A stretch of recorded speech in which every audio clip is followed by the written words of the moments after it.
Magjowa na nga ba? Janine at Jericho, inaming masaya ang mga puso.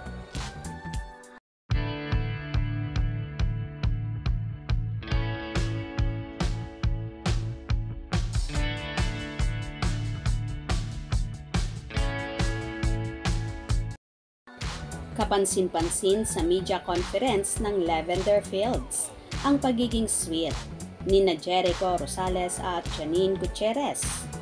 Natanong tuloy sa press conference kung isang bulaklak daw ba ang puso ni Janine Gutierrez, anong bulaklak ito at bakit?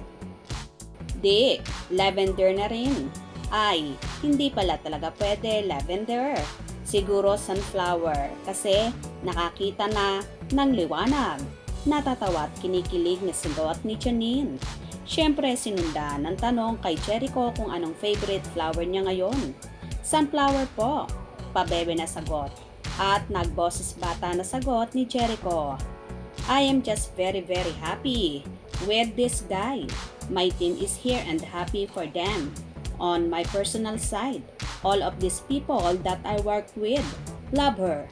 It just feels like, if you know what I mean. Seryosong sagot ni Jericho patungkol kay Janine.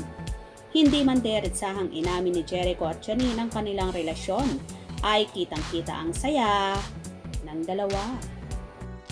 Anyway, gagampanan ni Jericho at Janine ang karakter ng mag-asawa sa bagong teleserye ng kapamilya ng Lavender Fields.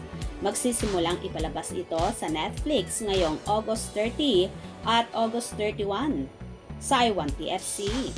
Ipalalabas naman ang Free TV simula September 2, 2024. Makakasama ni Jericho at Janine, sina Maricel Soriano, Jody Santa Maria, Julina Magdangal, Edo Manzano at Albert Martinez. Di lavender na rin. Kasi, hindi talaga lavender, sorry. Hindi talaga lavender. Tinay kong ipasok pero hindi. Siguro sunflower. Why? Kasi nakakita na ng liwanag. Oh my God. Mic drop. Thank you for that wonderful question. Kitang-kita naman sa mga mukha ni Janine Gutierrez at Jericho Rosales na masaya sila sa kumpanyo ng isa't isa, na marami nga ang nagsasabi na tila nagkakamabutihan na sina Janine at Echo, kung saan inamin na nga ni Jericho na dating sila ng actress. Kailan kaya magaganap ang totoong pag-amin sa totoong relasyon ng Econin?